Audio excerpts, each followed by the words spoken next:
ஆனால் நீங்கள் தேவனுடைய வார்த்தையின்படி அவருடைய சத்தியத்தில் நிலைத்திருப்பீர்களா இருந்தால் நீங்கள் சடுதியில் மரணம் அடைவதில்லை. ஹல்லேலூயா. நீங்கள் பிழைத்திருந்து தேவனுடைய செய்திகளை நீங்கள் சொல்வீர்கள். ஆமென். ஹல்லேலூயா. அதற்காகத்தான் தேவன் உங்களை அழைத்திருக்கிறார். எத்தனை பேர் நாங்கள் சொல்லுகிறோம் தேவனுடைய கிரியைகளை. தேவனுடைய கிரியைகளை சொல்வதற்கு அதை நான் அனுபவித்திருந்தால் தானே சொல்றது. எனக்கு ஒன்றுமே தெரியாது. நத்திங். சொல்வதற்கு ஒன்றுமில்லை. நாங்கள் சொல்ல வேண்டும். ஹல்லேலூயா. நாங்கள் விசுவசிக்க வேண்டும். அற்புதங்களை காண வேண்டும். நான் அன்றைக்கு சொன்ன பிரகாரமாய் நோயாளிகள் சுகமடைய வேண்டும். எப்படியா?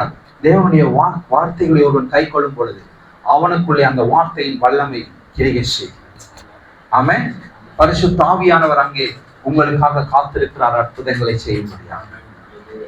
அவர் எப்பொழுதும் உங்களோட பேசிக் கொண்டிருக்கார். நான் போன பிறகு சொன்ன பிரகாரமாய் தான் அப்பாலை போ சாத்தானே, அப்பாலை போ சாத்தானே என்று நாங்கள் யாரை விரட்டுகிறோம்? எங்களுக்குள்ளே உண்டாகிற தேவ சத்தத்தை. நாங்கள் தேவனுடைய சத்தம் இதுதான் என்பதை உறுதி செய்வதற்கு தேவனுடைய வார்த்தைகளை உங்கள் வாழ்க்கையில் முதலாவது நீங்கள் அறிந்திருக்க வேண்டும். ஹல்லேலூயா. இந்த வார்த்தைகள் உங்களுக்கு தெரியுமா இருந்தால் உங்களுக்கு தெரியும் உங்களோடு பேசுகிறவன் யார் என்று சொல்லி, உங்களை நடத்துகிறவன் யார் என்று உங்களுக்கு தெரியும். ஆமென். எங்களை நடத்துகிறவர் பரிசுத்த ஆவியானவராக இருந்தால் அவர் தேவனுடைய வார்த்தையின் சத்தியங்களின்படிதான் உங்களை நடத்துவார். ஹல்லேலூயா. நாங்கள் எங்களை அப்படியாக ஒப்புக் கொடுக்க வேண்டும். நாங்கள் குழந்தை கிறிஸ்தவர்களாக இருப்பதற்காக அல்ல, நாங்கள் வளர்ச்சி அடைந்து மேலே செல்வதற்காகத்தான் தேவன் எங்களை அழைக்கிறார். தேவன் உங்களுக்காக பெரிய பெரிய காரியங்களை வைத்து ஆயத்தமாய் காத்திருக்கிறார். ஆனால் நாங்கள் இன்னும் ஆயத்தம் இல்லை அவைகளை செயல்படுத்துவதற்கு. இன்றைக்கு அறுவடையோ மிகுதி, ஆனா வேலையாட்கள் எல்லாம் எங்கே? எல்லாரும் சர்ச்சுக்குள்ளே அடங்கி அமைந்திருக்கிறார்கள், அமைதியா இருக்கிறார்கள். வேலையாட்களை காணவில்லை. இப்ப அப்படித்தான் போர்ட் போடப்பட்டிருக்கிறது. வேலையாட்கள் இல்லை, காணவில்லை. எல்லோரும் ஒளிந்தோடி விட்டார்கள். அப்படியாக இருக்கிறார்கள். தங்கள் சுயமான வேலைகளை செய்து நல்ல சந்தோஷமாய் அவர்களுடைய வேலையை பார்த்து கொண்டிருக்கிறார்கள். ஆகாய் புஸ்தகத்தில் சொல்லப்பட்ட பிரகாரமாய் இங்கே தேவனுடைய வீடு பாழாய் கிடக்கிறது.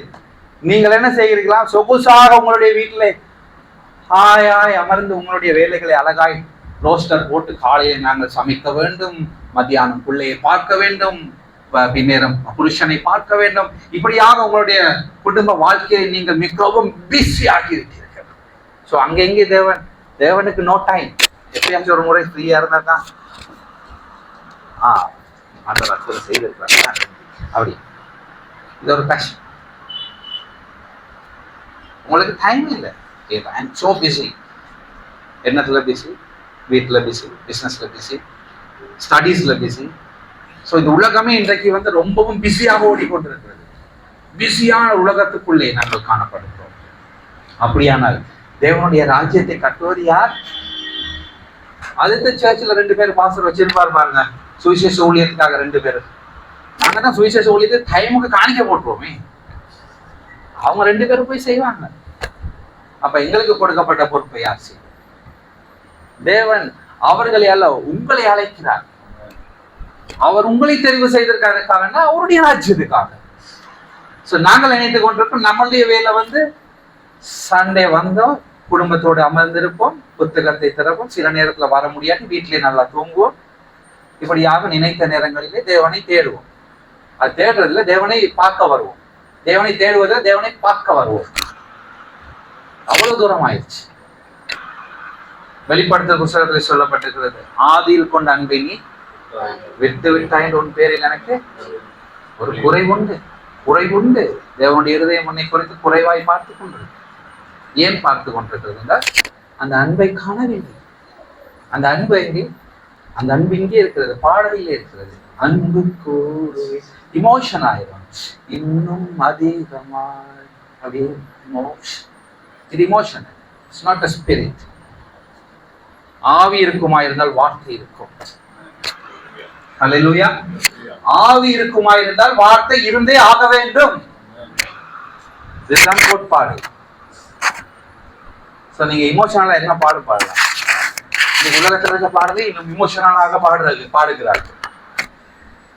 டிவியில ஒரு நாள் மைக்கேல் ஜாக்சனை காட்டும் பொழுது அங்குள்ள ஜனங்கள் ஏதோ பரிசுத்தாயில நடந்த மாதிரி. நான் யோசிக்கிறேன், இது மாதிரி பரிசுத்தாயில நடந்த கூட்டமும் கண்டிருக்கிறேன், அது எப்படி? அதுதான் பிசாசு செய்கிற வேலை. அல்லேலூயா. அவன் ஒளியின் தூதனை போல. அல்லேலூயா. அவன் என்ன செய்கிறான்? உங்களிடத்துல 3 காரியத்துக்கு தான் வருகிறான். மிக கவனமாக நீங்கள் இருக்க வேண்டும். எந்த நேரத்தில் என்ன நடக்கும் என்று தெரியாது. திடீரென்று நடக்கும். நான் சொல்லியிருக்கேன், திடீரென்று தான் அவன் செய்வான். தேவன் உங்களுக்காக நீதிய பொறுமையோடு காத்திருக்கிறார். நீங்கள் மனம் திரும்ப வேண்டும். அவன் திடீரென்று காரியங்களை செய்ய ஆயத்தமாயிருக்கிறான். திருடன் திருடவும் கொல்லவும் வேற ஒன்றுக்கும் வர. சில நேரத்துல நாங்க நினைப்போம், இது சாதாரணமா வந்துட்டு போற தலைவலி, காய்ச்சல், நோய் இல்லையா அப்படின்னு சொல்லி நாங்க நினைப்போம். இது யாரு கொண்டு வந்ததுன்னு உங்களுக்கு தெரியாது. இதை கொடுப்பதே பிசாசு. நாங்கள் என்ன செய்கிறோம்? ஆண்டவர் தான் நமக்கு கொடுத்திருக்கிறார், நம்மளை கொஞ்சம் தட்டுறார் போல நாங்கள் கொஞ்சம் மனம் திரும்புறதுக்காக. அப்படி ஆண்டவர் இதெல்லாம் கொடுத்து உங்களை தட்ட போறது கிடையாது. நீங்கள் செய்கிற உங்கள் கிரியலுக்கு ஏற்ற பலன் இங்கே உண்டாகும். அவர் உங்களுக்காக நன்மையானதை தர ஆயத்தமாக இருக்கிறார். நாங்கள் என்ன செய்கிறோம்? எங்கள் வாயின் வார்த்தைகளாலே யார்கிட்ட பிடிபட்டு கொண்டோம்? பிசாசு கிட்ட போய் பிடிபட்டு கொண்டோம். எனக்கு காய்ச்சல், தலைவலி, எனக்கு வயிற்றோட்டம், எனக்கு அது இதுன்னு சொல்லி டாக்டர்கிட்ட போகும்போது எனக்கு 2 வருத்தம் தான் இருக்கும். ஆனா டாக்டர்கிட்ட போன பிற்பாடு 5 வருத்தத்தை சொல்லுவோம். விசுவாச அறிக்கை மாதிரி. அதாவது அது வரட்டும், வந்துட்டு போகட்டும். அது சரி. நோய்கள் எங்களுக்கு சொந்தமானவைகள் அல்ல. நாங்கள் யாரா இருக்கிறோம்? ஜீவனுள்ள தேவனுடைய ஆலயமாக இருக்கிறோம். இந்த ஆலயத்தை ஒருவனும் கெடுக்க முடியாது.